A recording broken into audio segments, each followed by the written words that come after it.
Bismillahirrahmanirrahim. Alhamdulillahi rabbil alamin, wassalatu wassalamu ala asyrafil anbiya'i wal mursalin Sayyidina maulana Muhammad wa ala alihi wa sahbihi ajma'in. Qala al-musannif al-imam al-habib al-allamah Ahmad bin Zain bin Arabi al-Habsyi rahimahullah. Fa amma qawlu syekhina an-nazim nafa'allahu bih wa bimurri ma yaqdil ilahu wa hulwih kun radiyan wa minat tawakkuli fakra'i. Ar-ridha bil qada fardun wajib sawa'un kana murran aw hulwa wal imanu bihi min jumlatil iman wa dakhilun bi hududih wa man lam yarda bi qada'illah wa yasbir ala bala'ih falyattakhidh rabban siwah kama fil haditsil marwi 'anillahi ta'ala. Wa qawluhu falyattakhidh rabban siwah ay ma'nahu illam yarda bi qada'illah fa ka'annahu lam yarda bihi rabbah bal khalqu 'abidullah wa af'aluhu wa majari af'alihi wa mahallu qadrihi. Wa qad warada an Rasulillah sallallahu alaihi wasallam bima yarwihi an rabbih ta'ala annahu qala qaddartul maqadira wa dabbartut tadabir wa ahkamtu sun'a faman radiya falahu ridha minni hatta yalqani wa man sakhita falahu sakhatu minni hatta yalqani.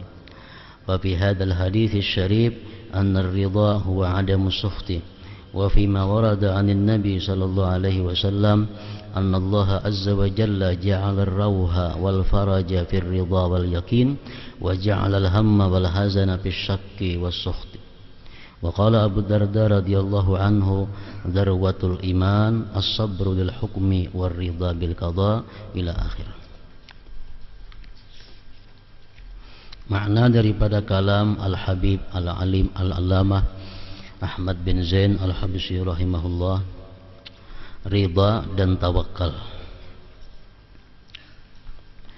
Wa bimurri ma yaqdil ilahu wa hulwih kun radiyan wa minat tawakkuli fakra'i. Artinya ridhalah terhadap pahit manisnya ketentuan Allah dan berusahalah untuk memiliki sikap tawakal. Ridha atas ketentuan qada Allah yang tidak menyenangkan dan yang menyenangkan adalah wajib,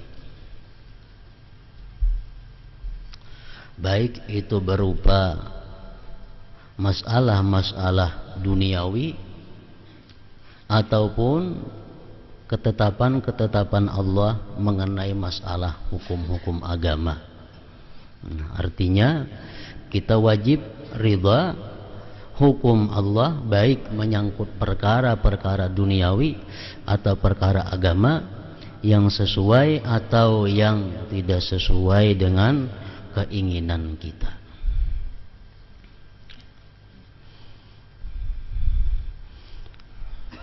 Ridha yang kita wajib dalam hal masalah duniawi seperti kita diberi Allah kekayaan yang tidak sesuai dengan yang kita inginkan, kita diberi Allah satu kedudukan yang tidak sesuai dengan kita inginkan, nah kita wajib ridha terhadap apa yang sudah ditentukan Allah.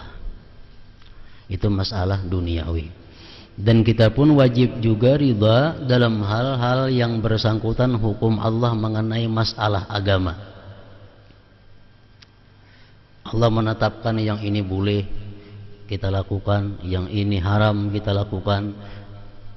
Bagi laki-laki demikian hukumnya, bagi perempuan demikian hukumnya. Nah itu semuaan hukum-hukum Allah menyangkut masalah agama, kita pun wajib ridha. Kita ambil beberapa contoh, umpamanya hukum yang berbeda antara laki-laki dan perempuan. Ini hukum Allah berbeda. Dalam banyak hal secara zahir perempuan itu dikalahkan oleh laki-laki dalam banyak hal. Zahirnya demikian. Seperti masalah waris. Allah menghukumkan dalam kitab sucinya Al-Quran bahwa warisan itu perempuan cuma dapat separuhnya laki-laki. Nah, ini hukum Allah dalam menyangkut masalah agama, faraid. Nah, seorang perempuan ini dituntut dia wajib ridha terhadap hukum Allah tersebut. Jangan sampai ada di dalam hati seorang perempuan itu kecewa dengan keputusan Allah, yang mana ikam dapat sebagian, kami maka dapat separuhannya. Nah, itu adalah ucapan-ucapan dari kejengkelan yang ada dalam hati seorang perempuan kalau dapat umpamanya harta waris cuma separuh dari laki-laki. Nah, ini hukum Allah.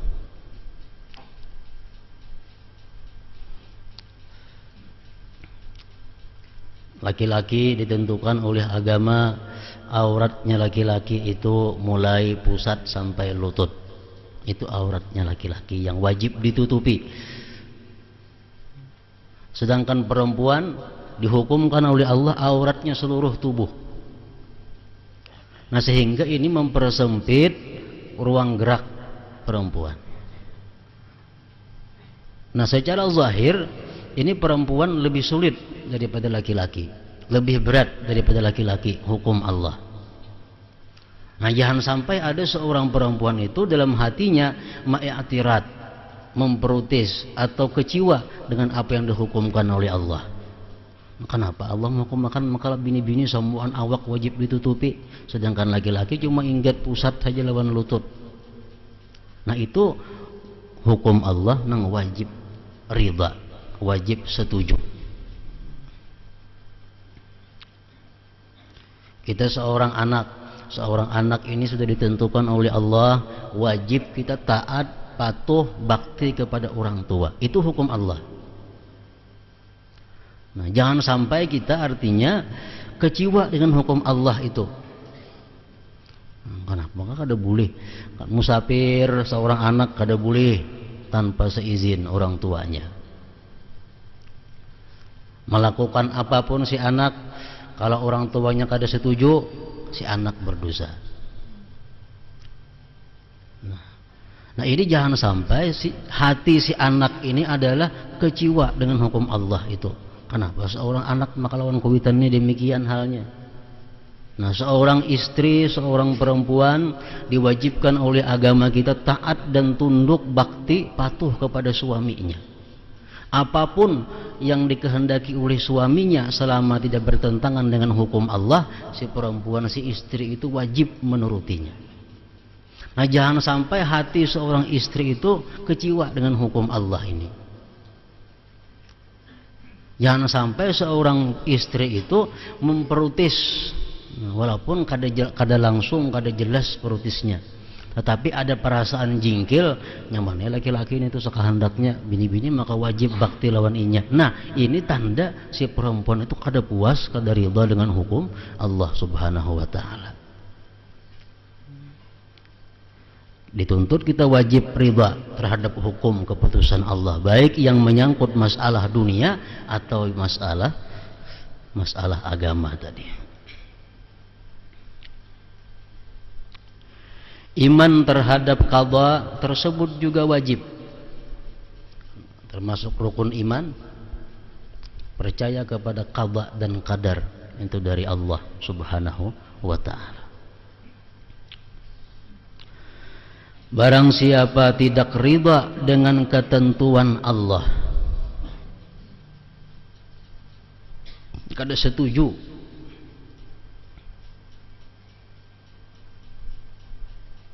barang siapa tidak ridha dengan ketentuan Allah dan tidak bersabar menghadapi ujiannya, maka hendaklah dia mencari Tuhan selain Allah. Sebagaimana diriwayatkan dalam sebuah hadis qudsi, hendaknya dia mencari Tuhan selain Allah. Man lam yarda bi qada'i wa lam yasbir ala bala'i. Nah, siapa tidak ridha dengan hukumku, ujar Tuhan, tidak sabar atas balaku, falyattakhidh rabban siwai, hendaklah dia cari Tuhan selain aku. Artinya jika dia tidak ridha dengan ketentuan Allah, seakan-akan dia tidak ridha Allah sebagai Tuhannya.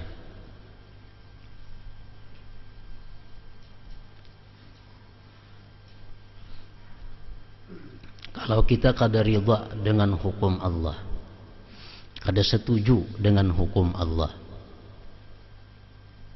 kenapa kita kada setuju dengan hukum Allah? Karena kita menganggap hukum kita lebih baik dari hukum Allah. Nah, ini kafir. Ini kafir. Allah menghukumkan demikian, kita kada setuju. Kita pakai hukum kita.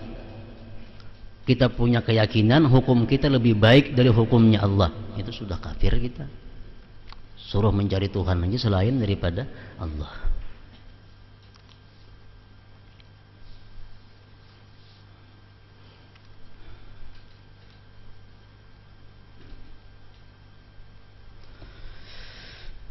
Jika dia tidak ridha dengan ketentuan Allah, seakan-akan dia tidak ridha Allah sebagai Tuhannya. Sesungguhnya semua makhluk adalah hamba Allah, wujud dari perbuatan-perbuatan Allah, af'al Allah, dan tempat berlangsungnya takdir Allah. Banyak maksiat-maksiat yang timbul akibat dari kada ridha dengan ketentuan Allah. Kenapa seorang maling itu dipotong tangannya karena hanya mencuri 30 dirham. 30 dirham kurang lebih 100 ribuan kira-kira duit kita. Kalau si maling mencuntan itu, dia berhak dipotong tangannya. Apakah agama kita menghargai tangan si maling itu cuma 100 ribu? Nah, bukan demikian maksudnya. Dia dipotong tangan si maling itu karena dia tidak ridha dengan apa yang telah diberikan Allah kepadanya, sehingga dia hendak mencari jalan yang kada halal. Itu yang menyebabkan dipotong tangannya, bukan karena 100 ribunya itu, tapi karena dia kada ridha dengan apa yang sudah diberikan Allah. Sifat iri dengki, kenapa dosanya sangat besar? Al-hasad ya'kulul hasanat kama ta'kulun narul hatab, sabda Rasulullah. Kalau ada dalam hati kita ini dengki dengan seseorang, itu menghabiskan akan amal kebaikan kita, sebagaimana menghabiskan api akan kayu bakar yang kering. Kenapa? Sebabnya sifat dengki ini dosanya sangat besar dan bisa menghabiskan amal-amal salih yang kita lakukan. Karena orang dengki ini pada intinya dia kada ridha dengan hukum Allah. Orang yang dengki itu adalah orang yang kada senang Allah memberikan nikmat kepada orang lain. Nah, makanya itu termasuk dosa yang sangat besar. Bukan kekayaannya itu nang didengkiinya itu, tapi karena kada ridhanya itu terhadap keputusan Allah. Orang yang dengki sama dengan orang yang tidak ridha dengan keputusan Allah. Karena dia kecewa, dia kada senang Allah memberikan nikmat kepada saudaranya.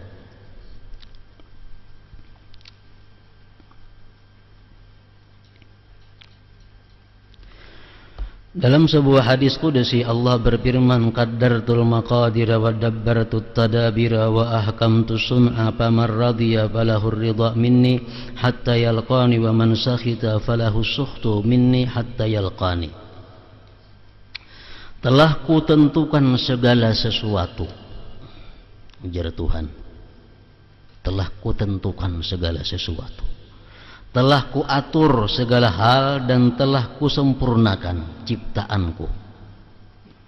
Oleh karena itu barang siapa ridha, maka aku ridha kepadanya hingga dia menjumpaiku. Dan barang siapa benci, maka aku benci kepadanya sampai dia menjumpaiku. Dalam hadis kudusi yang mulia ini, ridha diartikan dengan tidak membenci. Ada dua tingkatan jenis orang yang ridha terhadap ketentuan Allah. Yang pertama, dia ridha dan lezat apapun yang diberikan Allah kepadanya. Nah, dia ridha dan senang dan nikmat apapun yang diberikan Allah kepadanya, karena dia menganggap itu adalah pemberian orang yang dicintainya. Allah memberi aku sesuatu nikmat, Allah memberikan sesuatu kepadaku musibah, aku senang, aku ridha, karena itu adalah pemberian daripada orang yang kucintai, dari orang yang kucintai. Nah, ini martabat ridha nang tertinggi. Artinya diberi Allah musibah, inya ini kadang merasa sakit. Diberi Allah sesuatu nang sakit, dia kadang merasa kecewa. Kenapa? Karena ini pemberian dari orang yang kucintai. Nah, derajat cinta yang membuahkan ridha atas perilaku orang yang dicintai. Ada dikisahkan dalam sebuah kitab seorang laki-laki yang bernama Samnun. Nah, Samnun ini adalah orang yang sangat asyik, orang yang sangat rindu karindangan dengan seorang perempuan yang bernama Laila. Nah, Samnun ini karindangannya luar biasa lawan Laila nih. Suatu hari si Samnun ini bertemuan lawan Laila ini, berselisihan di jalan. Nah, diludahinya oleh Laila si Samnun ini. Cus diludahinya, beambung kesukaan Samnun. Kesukaan. Ujar nang kawan, kenapa ya kamu suka diludahinya? Itu ludah dari orang yang kucintai, laksana madu rasanya bagiku. Nah, ini artinya cintanya Samnun kepada Laila ini merupakan cinta yang dituntut oleh Allah kepada kita terhadap Allah Subhanahu wa ta'ala. Ini martabat ridha yang paling tinggi. Apapun yang diberikan oleh orang yang dicintai, itu adalah nikmat, itu adalah lezat. Yang kedua, martabat ridha yang kita wajib memilikinya. Kalau yang tadi kita sunat, yang kedua ini yang sekurang-kurangnya ridha. Ridha bima ya'lam lima yatawakka'u minas sawab. Kita ridha dengan sesuatu yang telah diberikan Allah, walaupun sakit rasanya. Ini kita merasa sakit, diberi Allah penyakit, diberi Allah musibah, kita merasa sakit, tapi kita ridha. Kenapa kita ridha? Karena kita mengharap sesuatu pemberian pahala yang besar dari Allah. Nah, ini ridha nang nomor dua, nang kita wajib memilikinya. Diberi Allah kita musibah, sakit, tapi kita ridha karena ini pahalanya besar di sisi Allah. Diberi Allah kita kesengsaraan, kita ridha dengan keputusan Allah ini, walaupun pedih, tapi pahalanya besar. Nah, ini ridha ini wajib dimiliki oleh setiap orang yang beriman. Contohnya macam kita umpamanya besungo, dicontohkan dalam kitab-kitab dahulu itu besungo. Besungo itu kan sakit, besungo dilukai, dihiut, diisap darah. Bahkan kita terima kasih lawan tukang sungo, dan kita beri duit lagi tukang sungo, padahal kita sakit. Kenapa kita senang? Karena kita ada mengharap sesuatu yang baik di belakang sungo itu. Minum obat, kita ke dokter, disuntiknya, dioperasinya, nah, kita beri duit pulang dokternya, kita terima kasih lawan dokter, pada sakitnya bukan main. Kenapa? Karena kita yakin bahwa di balik operasi ini ada sesuatu kesehatan yang kita harapkan. Nah, ini yang dimaksud ridha sekurang-kurangnya. Karena Allah memberikan sesuatu kepada kita yang kada nyaman, sesuatu yang sulit, sesuatu yang sengsara, itu pasti ada Allah di belakangnya, itu nikmat-nikmat yang besar, bisa dalam dunia dan bisa di akhirat akan diberikan oleh Allah Subhanahu wa ta'ala. Nah ini nang minimalnya, minimal ridha.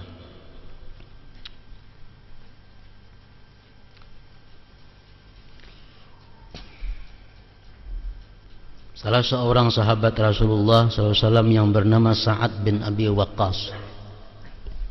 Ini salah seorang sahabat Rasulullah yang dijanjikan surga oleh Rasulullah. Sa'ad bin Abi Waqqas. Beliau ini buta, kada melihat. Begitu beliau sampai ke Mekah dalam ziarahnya, orang-orang Makkah datangan. Lawan sidin minta doa, kabul. Minta banyu, kabul. Minta macam-macam, berhasil. Jadi ujar nang anak, jaka pian berdoa supaya mata pian tuh melihat nah. Kan orang garing, sigar pian doakan. Orang macam ini sihat, jaka pian berdoa supaya mata pian itu bisa melihat. Kadang alih menuntun, kadang alih kasih tahu kamari. Nah ujar sidin, ay bunayya, hai anakku. Kepada anak nang menyuruh sidin tuh, qada'ullah alayya, keputusan Allah atasku buta ini ahsanu, lebih baik min basari, daripada melihatnya aku. Nah, aku lebih senang ini buta ya, karena ini sudah merupakan hukum Allah Subhanahu wa taala. Nah, ini kedudukan cinta nang tinggi. Kedudukan cinta nang tinggi. Hadis Rasulullah mengatakan, ar-ridha man radiya minallahi ta'ala bil qalil minar rizqi radiyallahu ta'ala minhu bil qalil minal amal. Barang siapa ridha daripada Allah dengan sedikit rezeki, ini kada ada puas dengan apa yang diberikan Allah. Walaupun hari ini cuma dapat 2.000 rupiah, walaupun hari ini kadang-kadang kada dapat rezeki keuangan, tapi tetap dia ridha dengan Allah. Nah, siapa ridha daripada Allah dengan sedikit daripada rezeki, radhiyallahu ta'ala minhu bil qalil minal amal, Allah pun ridha daripadanya dengan sedikit daripada amal ibadah. Walaupun kita kada apa amal, Allah senang kepada kita, asalkan kita ridha terhadap apa yang diberikan oleh Allah Subhanahu wa ta'ala. Artinya diberi Allah kita musibah ini, kita ridha. Allah pun ridha kalau kita ini kada banyak punya ibadah. Allah pun ridha kalau kita kada banyak punya amaliyah. Diceritakan di zaman dahulu ada seseorang laki-laki yang beribadah kepada Allah di dalam guha 70 tahunan. Itu ibadah khalwat. Satu malam dia bermimpi di dalam tidurnya. Dalam mimpi itu, wahai laki-laki, nanti kawan ikam di surga kaina itu perempuan yang pengembala di sebelah gunung itu.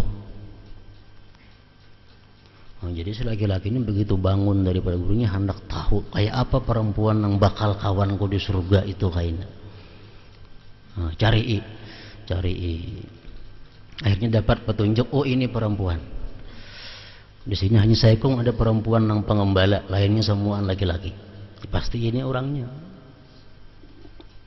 Jadi si laki-laki tadi, wahai perempuan, aku hendak menginap di rumah ikam 3 hari. Tujuannya apa? Hendak mengetahui apa ibadahnya, apa amalihnya perempuan ini, sehingga dikatakan dalam mimpi, jadi kawanku kayaknya dalam surga. Si laki-laki ini siang puasa, malam beribadah. Ada perempuan tadi napa malam guring, siang kada puasa. 3 hari 3 malam laki-laki mengintai, tetap nangka itu malamnya guring, siang kada puasa. Kada puasa sunat. Sedangkan laki-laki ini malam beribadah, siang puasa. Nah, sudah sampai 3 hari, laki-laki ini berkata, wahai perempuan, aku bermimpi bahwa engkau akan menjadi kawanku di surga. Nang aku takunakan apa amaliyah ikam, sehingga aku nang beribadah selama 70 tahun lebih ini menjadi kawan ikam di surga. Ujar perempuan itu menjawab, idza kuntu fi syiddah lam atamanna an akuna pirraha. Wa in kuntu fi maradin lam atamanna an akuna fi sihhah. Wa in kuntu fi syamsi lam atamanna min akuna an akuna fi zilli. Wahai laki-laki, ujar perempuan tadi, adapun aku adalah jika aku dalam kesengsaraan, aku kada pernah berangan-angan agar Allah pindahkan aku kepada kesenangan. Artinya apa? Kalau aku dalam keadaan duka cita, dalam keadaan sengsara, aku kada pernah beangan-angan supaya ampih duka cita ini pindah menjadi senang lapang. Andai kata aku dalam keadaan sakit, aku kada pernah minta kepada Allah agar disihatkan.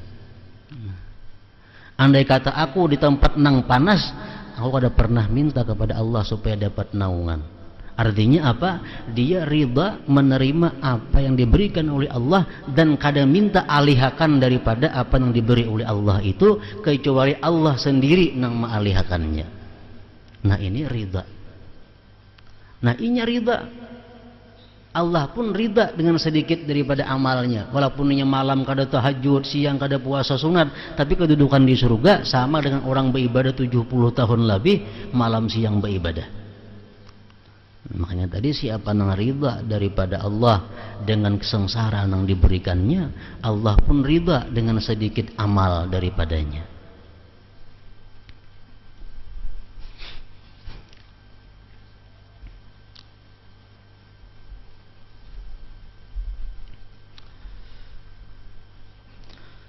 Dalam hadis yang lain Rasulullah sallallahu alaihi wasallam menyatakan bahwa Allah azza wa jalla menjadikan ridha dan yakin sebagai sumber kebahagiaan dan jalan keluar dari kesulitan, serta menetapkan Allah akan keraguan dan kebencian terhadap takdir Allah sebagai sumber kecemasan dan kesedihan.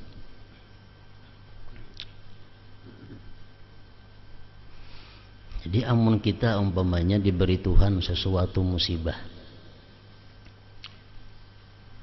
kalau kita berdoa kepada Allah, isi doanya itu agar kita dipindahkan daripada musibah ini, dipelihara, dijauhkan dari musibah ini.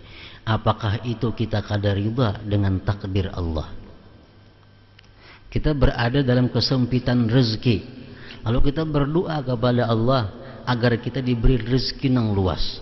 Apakah kita berdoa itu kita kada ridha dengan takdir Allah kita ini rezeki sempit? Nah ini tergantung dorongan kita berdoa itu apa.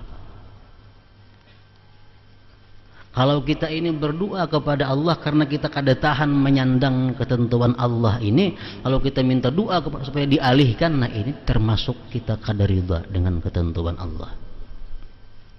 Tapi kalau kita berdoa kepada Allah itu karena ini perintah Allah, dikabulkan kada dikabulkan itu urusan Allah, yang penting aku berdoa kepada Allah, nah ini masih dianggap ridha dengan takdir Allah. Dalam keadaan sakit kita, Allah memerintahkan kita berdoa. Kita berdoa, Allahumma inni as'aluka sihhata wal afiyah. Ya Allah, aku minta kepada Engkau sihat dan afiat. Nah, kita berdoa ini bukan karena kita kada ridha dengan sakit ini, kada. Tapi kita berdoa ini karena Allah menyuruh kita berdoa. Rasulullah mengajari kita berdoa. Itu nang kutiru. Masalah dikabulkan kada dikabulkan doa itu urusan Allah. Dan aku ridha dalam keadaan sakit ini. Nah itu kalau berdoa demikian kada keluar daripada ridha terhadap ketentuan Allah. Kita kalau kasah dalam keadaan sengsara, nah, kita kada tahan lagi menyandang nang adan ini umpamanya, padahal Allah sudah menyatakan kada akan memberi sesuatu nang manusia kada sanggup memikulnya. Kadang-kadang maulah kita kada sanggup itu syaitan membisiki kita, nafsu kita mengajak kita kepada yang jahat, lalu seolah-olah kita kada mampu menghadapi keadaan, padahal pasti mampu, karena Allah sudah menyatakan dalam Quran kada memberikan sesuatu kepada manusia yang mereka kada mampu memikulnya. Jadi jangan beranggapan kada mampu menghadapi, itu bujukan daripada syaitan. Syaitan yang maulah kita merasa kada mampu menghadapi musibah. Syaitan yang mau merayu kita sehingga kita merasa kada tahan menghadapi keadaan hidup. Padahal itu pasti tahan, Allah memberikan itu.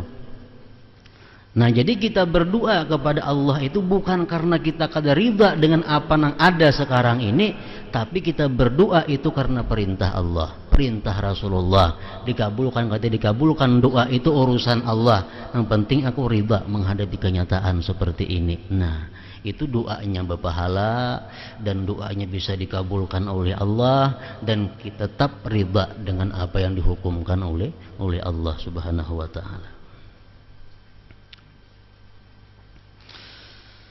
Abu Darda radhiyallahu anhu berkata, puncak keimanan adalah sabar menerima dan merasa senang dengan semua keputusan dan ketentuan Allah. Sabar itu hubungannya dengan penyakit, ridha hubungannya dengan Allah. Allah memberikan kita penyakit, kita tahan. Arti tahan itu apa? Kada kuciak. Nah, artinya kada menjerit, kada keluh kasah, tapi kita tahan. Itu sabar yang artinya. Dan kita kepada Allah ridha diberinya ini musibah, karena kita menganggap di balik ini akan ada sesuatu yang nikmat sangat besar. Nah, jadi ridha ini lain lawan sabar. Sabar ini hubungannya kepada nang kada nyaman. Ridha ini hubungannya kepada Allah. Ada mau kita ridha lawan penyakit, maulah. Sabar lawan penyakit itu. Lawan penyakit itu kita sabar. Lawan sengsara sabar. Ridha lawan Allah Ta'ala.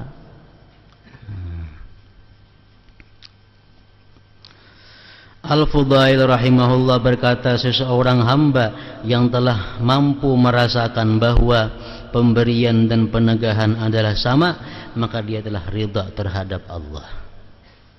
Artinya apa? Diberi Allah, aku ridha kepada Allah. Kada diberinya pun aku ridha kepada Allah. Nah, itu ridha ngarannya. Dan ridha terhadap apa yang diberikan Allah ini merupakan akhlaknya para aulia, akhlaknya para anbiya alaihimussalatu wassalam. Para ulama menyimpulkan bahwa akhlaknya para anbiya, akhlaknya para aulia itu ada 12 pokok akhlak mereka. Yang pertama, kanu aminin biwa'dillah. Orang-orang aulia, apalagi anbiya, para nabi, mereka itu aminin biwa'dillah. Mereka percaya dengan janjinya Allah. Percaya. Allah mengatakan, "Man yatawakkal 'ala Allah fahuwa hasbuh." Siapa yang bertawakal kepada Allah, pasti Allah cukupi. Allah mengatakan, "In tansurullah yansurkum." Jika kalian menolong agama Allah, Allah pasti tolong kalian. Mereka percaya janji Allah. Siapa yang bersedekah sekian dibalas 10, dia percaya dengan janji Allah. Nah, itu akhlaknya para aulia dan anbiya. Dan kedua, kanu ayisin minal khalqi, mereka itu putus asa daripada makhluk. Artinya apa? Mereka itu sedikit pun kada ada menaruh harapan daripada makhluk Allah. Ini kada ada menaruh harapan lawan makhluk, kada ada punya impian lawan makhluk. Putus asa daripada makhluk. Ini kada berharap makhluk memberikan sesuatu kepadanya. Ini kada berharap makhluk memuji menyanjungnya. Ini kada berharap makhluk itu mencintainya. Kada berharap. Putus asa daripada makhluk Allah. Jadi orang nang kaya apa terhadap dirinya, ini kada ada masalah. Kada mengharap apapun daripada makhluk Allah. Ayisin minal khalqi.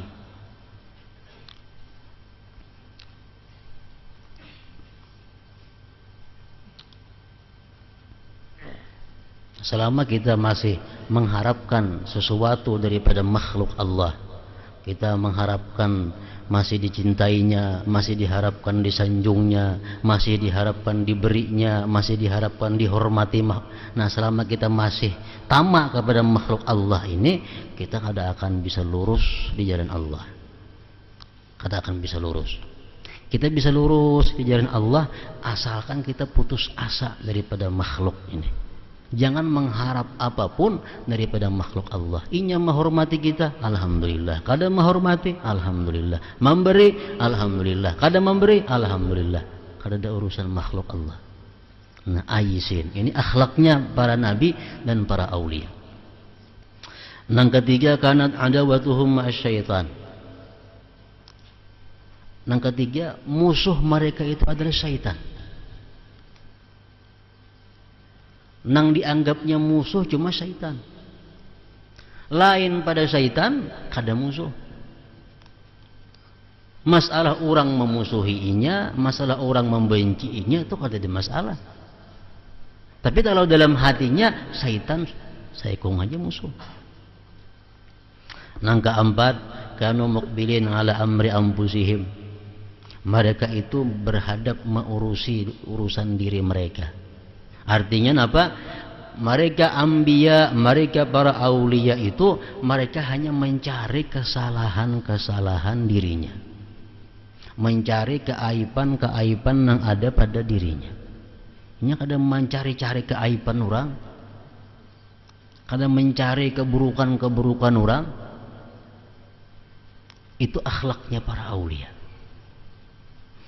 Dan kelima, kanu musyfiqin alal khalqi, mereka itu sayang atas makhluk Allah. Orang kafir, orang fasik, orang zalim, binatang, itu semuaan perlu disayang.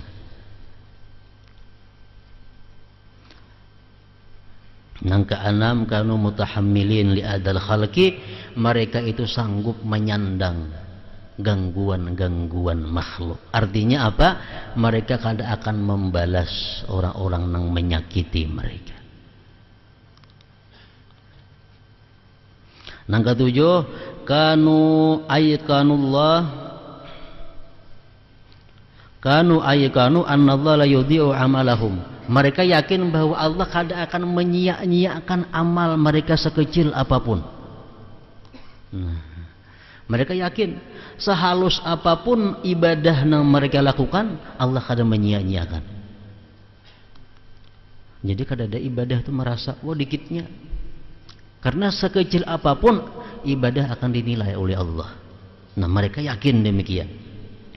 Dan kedelapan, kanu mutawadhi'in imwadhi'il haq, mereka itu tawadhu padahal mereka berada di jalan yang benar.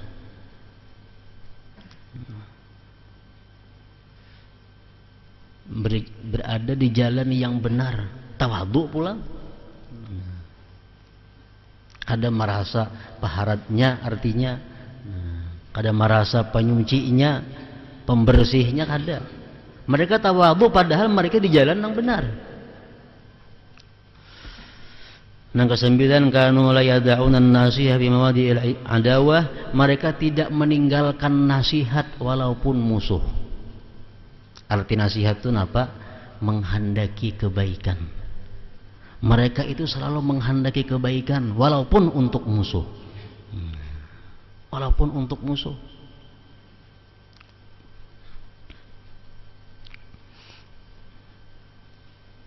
Para aulia mengatakan kalau kita ada berisi musuh, artinya orang tuh ada musuhi kita, amalannya paling inti nak mengalahkan musuh itu.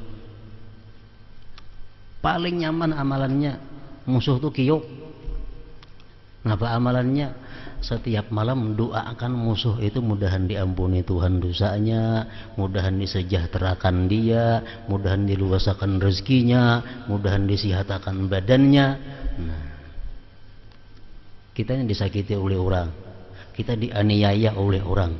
Hendak orang tuh kalah jangan dilawan sama pada bahannya, sama bungulnya. Nah, hendak mandang napa? Malam doakan inya.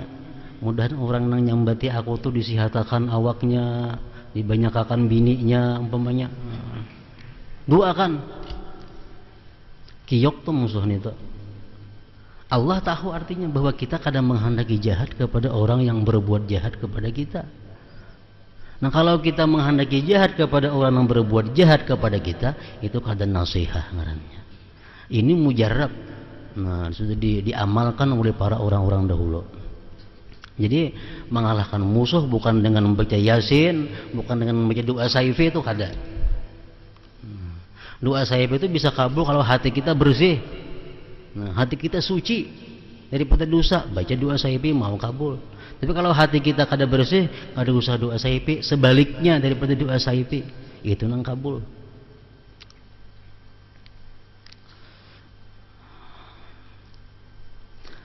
Nang ke-10, kanu la yumsikunal fadla min amwalihim, akhlaknya para aulia dan para anbiya itu mereka tidak mau menyimpan sesuatu yang lebih daripada kebutuhan pokoknya. Ada duit, pakaian, apa yang lebih daripada hajatnya, ada mau disimpaninya. Nah, diunjuknya kepada yang memerlukan.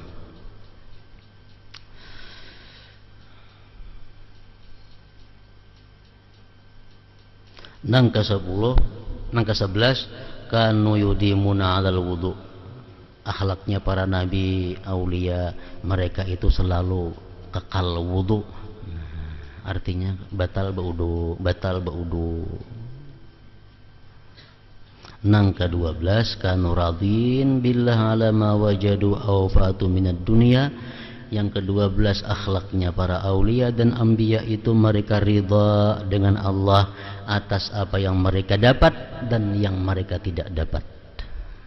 Nah, ridha kepada Allah. Syekh Abdul Qadir Al-Jilani rahimahullah berkata, jangan keluhkan apapun yang terjadi pada dirimu kepada seseorang pun. Jangan mengeluh kepada manusia. Nah, semalam kan dijelaskan sudah, pengertian mengeluh itu beda dengan keadaan khabar-khabar. Nah, kita berkhabar penyakit kita lawan dokter, itu bukan mengeluh. Atau kita menjawab orang nang betakun ikem sakit apa, aku sakit mata, itu ada mengeluh. Nah, mengeluh ini orang betakun gak ada, apa gak ada gurunu aku sakit ini, sakit itu, orang betakun gak ada. Nah, ini mengeluh ngarannya.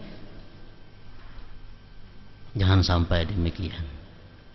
Jangan keluhkan apapun yang terjadi pada dirimu kepada seorang pun, dan jangan sekali-kali menyalahkan Allah Azza wa Jalla atas apa yang Dia perbuat terhadap dirimu. Menyalahkan Tuhan. Dalam Quran Allah berfirman, "Wa ma asabaka min sayyi'atin fa min nafsik." Ada yang menimpa kamu dari sesuatu yang jahat, itu akibat diri engkau. Wa ma asabaka min sayyi'atin fa min nafsik. Sesuatu yang menyakiti diri engkau itu asalnya memang dari diri engkau. Dari diri engkau.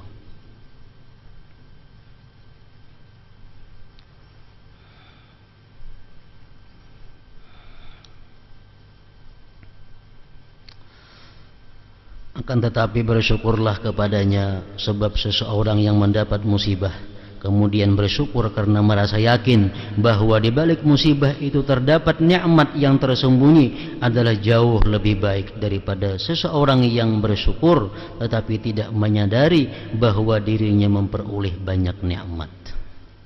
Kalau kita berdosa dimuntung, dosa dimuntung, yang berarti orang berdusta, menipu, sumpah palsu, macam-macam, kita tobat dari dosa muntung. Nah, mestinya kan imbah tobat itu ada perbaikan. Membaca Quran gak dibanyaki, diganti bakas muntung banyak yang berarti orang nih, gantiin baca Quran, baca salawat. Nah, bila ada perbaikan, Allah kena memperbaikinya.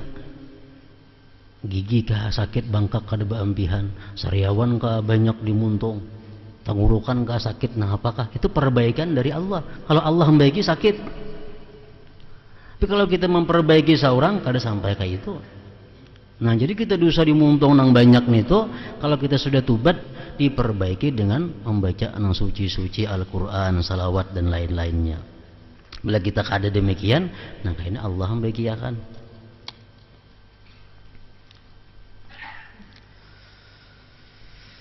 Berapa banyak nikmat yang engkau peroleh tetapi tidak engkau sadari.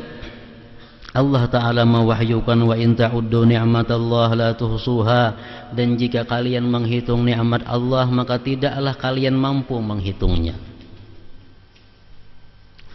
Jangan ceritakan kepada siapapun apa yang sedang kamu alami daripada problem, daripada kesengsaraan. Akan tetapi jadikanlah Allah sebagai kesenanganmu dan tempat mengadu. Tidak ada sesuatu pun bagi siapapun perkara, sebab segala sesuatu adalah ciptaannya, berada dalam kekuasaannya dan tunduk pada perintahnya Allah. Akan tetapi kullun yajri ila ajalim musamma, masing-masing berjalan sampai kepada waktu yang telah ditentukan. Allah memberi kita penyakit. Allah memberi kita penyakit 2 minggu. Itu ketentuan dari Allah, umpamanya 2 minggu. Dalam 2 minggu itu ubat apa aja yang kita makan nggak ada mempan. Ubat apa yang nggak ada mempan. Kenapa? Karena belum sampai waktunya. Kalau sudah sampai 2 minggu ada pengobatan gini hilang. Itu kalau Allah memberikan 2 minggu waktunya. Masing-masing berjalan sampai kepada waktu yang telah ditentukan. Wa kullu syai'in indahu bimiqdar, dan segala sesuatu di sisinya ada ukurannya. Hati-hati jangan mengeluhkan perlakuan Allah terhadapmu kepada makhluknya. Kalau perlakuan makhluk Allah kepada kita itu baik kita keluhkan kepada Allah. Nang tak paling ini apa? Perlakuan Allah kepada kita keluhkan kepada sesama makhluk. Meskipun tubuhmu dipotong-potong dan dagingmu dicincang, sesungguhnya seluruh bala terjadi karena keluh kasah manusia atas ketetapan Allah yang maha pengasih dari semua yang berjiwa kasih, yang maha lembut kepada hamba-hambanya dan tidak pernah berbuat zalim kepada mereka. Allah kalau memberi kita penyakit, Tuhan zalim lah kada. Pas, itu pas, cocok dengan keadaan kita. Allah memberi kita kemiskinan. Kawan kita dan sanak kita diberi Allah kekayaan. Sama pada anak si fulan, sama pada cucunya si fulan. Tapi Allah memberi rezeki kada sama, nang nini sedikit ini banyak. Zalim ke Allah? Kada, justru adil. Cuma kita kada tahu di mana letaknya keadilan Allah. Kada tahu. Rasulullah SAW bersabda, "Lallahu arhamu bi ibadihi minal walidati bi waladiha." Sesungguhnya kasih sayang Allah kepada hamba-hambanya jauh lebih besar daripada kasih sayang seorang ibu kepada anaknya. Allah mewahyukan kutiba alaikumul qital wa huwa kurhun lakum, diwajibkan atas kalian berperang padahal berperang itu adalah sesuatu yang kalian benci. Sampai di sini ucapan Syekh Abdul Qadir Al-Jilani rahimahullah. Di Quran Allah mengatakan, wa asa an takrahu syai'an wa huwa khairun lakum wa asa an tuhibbu syai'an wa huwa syarrun lakum wallahu ya'lam wa antum la ta'lamun.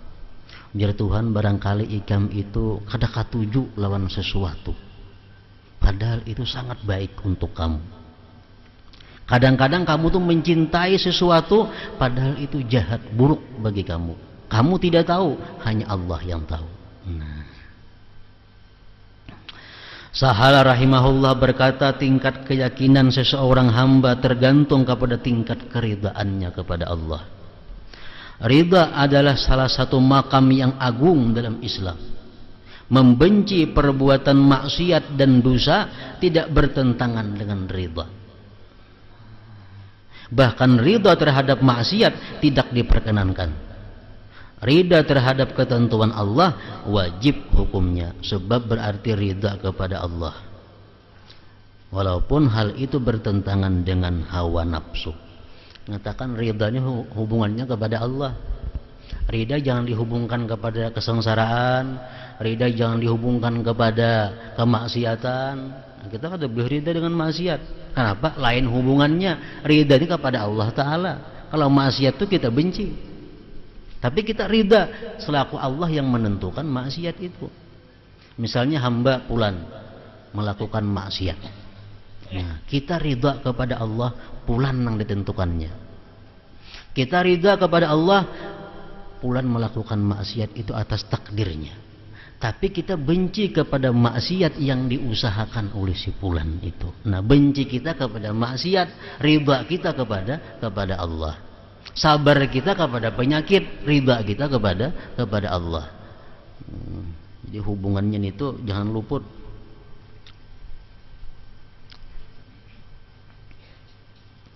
Ridha adalah makam atau hal yang timbul karena cinta kepada Allah. Ridha ini cinta kepada Allah hubungannya. Kalau orang itu kada cinta kepada Allah, kada akan bisa ridha dengan hukum Allah. Ridhanya kita kepada hukum Allah tergantung berapa besarnya kecintaan kita kepada Allah. Nah, kecintaan kita kepada Allah tergantung makrifat kita kepada Allah. Makanya ada istilah man arafallah ahabbah wa man ahabbah radiya billah. Siapa makrifat kepada Allah, dia cinta kepada Allah. Siapa cinta kepada Allah, ridha dengan keputusan Allah. Nah, jadi bermula daripada makrifat ini. Makrifat apa? Arifillah asma'ahu. Kenalilah dulu Allah itu lewat namanya. Nah, kita kenali lewat namanya. Allah Maha Bijaksana, Allah Maha Pengasih, Allah Maha Penyayang, Allah Maha Pemberi, Allah Maha macam-macam. Artinya kadang mungkin Allah ini menyengsarakan aku. Kalau ini pemberiannya pasti ada kebaikan di belakangnya. Nah, itu salah satu pengenalan kepada asma Allah nang macam-macam itu.